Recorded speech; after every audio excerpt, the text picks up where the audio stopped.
Good morning. Today, 22nd July 2026, Wednesday. Wisdom of Word of God morning ડિવોશનમાં આપ સર્વનો આવકાર કરવામાં આવે છે અને પ્રેમી સલામ પાઠવવામાં આવે છે.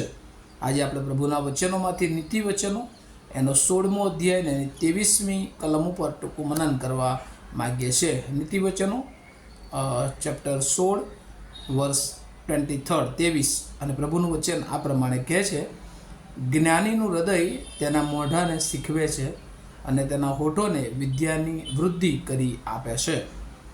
NIV બાઇબલ પ્રમાણે probes chapter 16 વર્સ 23, a wise man's heart guides his mouth and his lips promote instruction.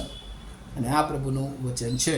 અને એને એક થીમ અથવા મુદ્રાલેખમાં જોવું હોય તો સ્પીચ વાઇઝ, જ્ઞાનની વાણી અથવા જ્ઞાન વાણી. અને આ બહુ અદ્ભુત બાબત જોવા મળે છે. જ્યારે માણસ પાસે ઈશ્વરનું જ્ઞાન હોય છે, એની ઓળખ એક જ્ઞાની હોય છે, ત્યારે બાઇબલ બહુ સ્પષ્ટ આજના વચનમાં શીખવે છે કે જ્ઞાનીનું હૃદય તેના મોઢાને શીખવે છે. એટલે કે બીજા અર્થમાં કે જ્ઞાની હંમેશા પોતાના જે શબ્દો છે એ જ્ઞાની વિચારો એ પ્રગટ કરે છે. કારણ કે જ્યારે જ્ઞાની બોલે છે ત્યારે તેનું હૃદય એ તેના મોઢાને સાચવે છે. બીજા અર્થમાં એના જે મુખમાંથી જે શબ્દો નીકળે છે એ એના હૃદયમાંથી ટ્રાન્સફોર્મ થઈને એ નીકળતા હોય છે. અને એટલા માટે જે જ્ઞાની છે એ હંમેશા પોતાના શબ્દો એ બોલીને બોલે છે, પણ એ સાથે સાથે એનું હૃદય અને પોતે એમાં જોડાયેલો હોય છે. કારણ કે જે જ્ઞાન આપનાર ઈશ્વર છે એ દેવ, અને એ જાણે કે સોર્સ ઓફ વિઝડમ અથવા નોલેજ છે, અને એ જ્ઞાનનો સોર્સ છે. અને એટલે જ્યારે એ જ્ઞાન એ માણસના જીવનમાં એ બદલાણ પામેલા વ્યક્તિમાં એ જ્ઞાન આવે છે, ત્યારે એના મુખમાંથી હંમેશા એ જ્ઞાની શબ્દો નીકળે છે. અને એના હૃદયમાં એના મોઢાને એ જાણે કે જ્ઞાન પ્રગટ કરવાનું શીખવે છે. બીજી બાબત અહીંયા શીખવા મળે છે. પહેલી બાબત, a wise man's heart guides his mouth. અને એટલે એના જાણે કે મોઢાનું રક્ષણ કરે છે. એના મોઢામાંથી જે શબ્દો છે એ હંમેશા જ્ઞાની શબ્દો નીકળે છે, બીજાઓને ઉત્તેજન આપનાર એ શબ્દો નીકળે છે. અને એવું એ આપણે જ્ઞાની માણસનું જીવન જોઈએ છે. બીજી તરફ, અને તેના હોઠોને વિદ્યાની વૃદ્ધિ કરી આપે છે. And his lips promote instruction.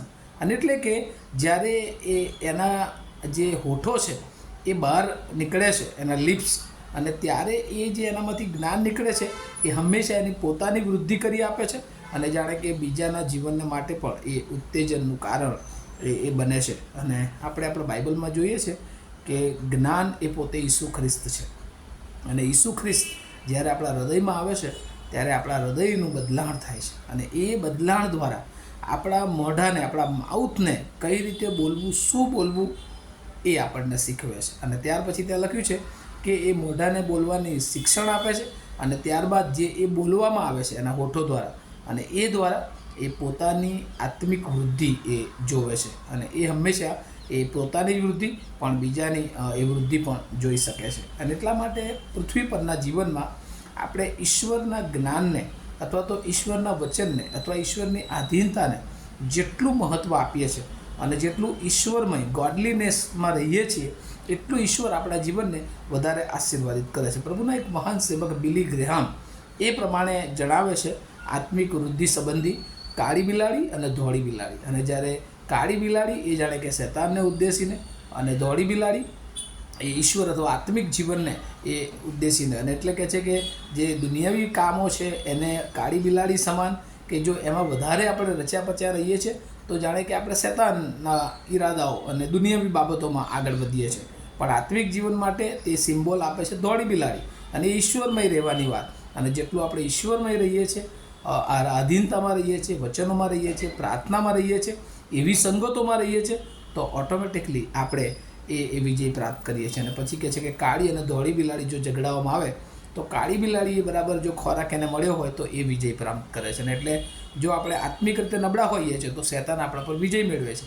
અને ધોળી બિલાડી તરીકે જો આપણે આત્મિક સ્ટ્રોંગ હોય છે તો આપણા જીવનમાં શૈતાનના પ્રહારો આવે, પણ કહે છે કે આપણને એ હંમેશા એ ધોળી બિલાડીની જેમ આત્મિક જીવનમાં આપણે વિજય બનીએ છીએ. અને એટલે હંમેશા પ્રભુનું જ્ઞાન આપણી પાસે હોય છે, પ્રભુની ઓળખ હોય છે, ને એ આપણને સ્પિરિચ્યુઅલ મેચ્યોર બનાવે છે, આત્મિક રીતે આપણને પરિપક્વ બનાવે છે. બીજા અર્થમાં કે આપણી જે જીભ છે, ટંગને કંટ્રોલ કરે છે, આપણે જે જીભ છે એને કાબૂમાં રાખે છે. અને આ બે બહુ મહત્ત્વની વસ્તુ છે કે આપણું જે જીવન છે, જો આપણે જ્ઞાની તરીકે આગળ વધારીએ છીએ, આપણામાં દેવનું જ્ઞાન છે, દેવની ઓળખ છે, તો હંમેશા આપણું મુખને એ આપણું હૃદય એ હંમેશા એ સારું અને સારા વિચારો, જ્ઞાની વિચારો પ્રગટ કરવા માટે એ શિક્ષણ આપે છે. અને હિઝ લિપ્સ એટલે એના લીપ, જે જ્ઞાની માણસ છે એના જે હોઠો છે એ હંમેશા એ બીજાઓને માટે ઇન્સ્ટ્રક્શન, સલાહ સૂચનો, બીજાઓને ઉત્તેજન એ આપનારું બને છે. અને એ ઈસુ ખ્રિસ્ત તમને મને આજે શીખવે છે કે જ્યારે આપણું જીવન બદલાણ પામેલું જીવન બને છે,